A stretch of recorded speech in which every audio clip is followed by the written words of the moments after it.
এরকম ভর্তা। হুম।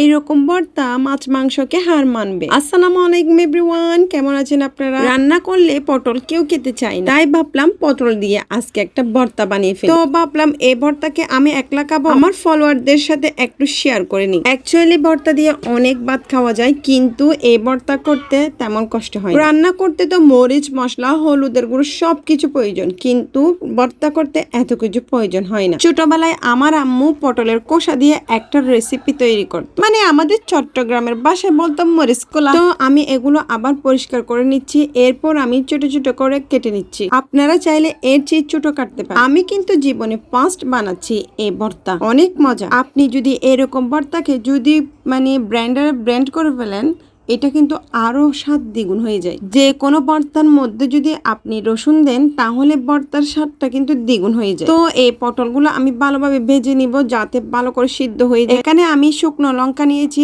আর হচ্ছে রসুন নিয়েছি, আর পেঁয়াজগুলোকে একটু লাল করে ভালোভাবে ভেজে নিব। কাঁচা পেঁয়াজ দিলে কিন্তু একটু গন্ধ লাগে, আর বেশি কিছু লাগবে না ভাই, আর বেশি কিছু লাগবে। পটলগুলো যখন সরিষার তেলে ভাজবেন, তখন হালকা লবণ দিবেন, না হয় পটল সিদ্ধ হবে না। ছোটবেলায় সবজি কি জিনিস খেতাম না, এখন যখন জানলাম এই সবজির উপকারিতা, তাহলে তো একদম ফেলা যাবে না, যে কোনো উপায়ে খেতে হবে। আমি প্রথমবার বানিয়েছি এরকম করে, দ্বিতীয়বার বানাইছিলাম ব্র্যান্ড করে, ওটা কিন্তু আলাদা স্বাদ হয়েছে। যাই হোক, আপনাদের যদি ইচ্ছা হয় আমার মতো করে আমার রেসিপি দেখে অবশ্যই বানিয়ে ফেলবেন। আল্লাহ হাফেজ।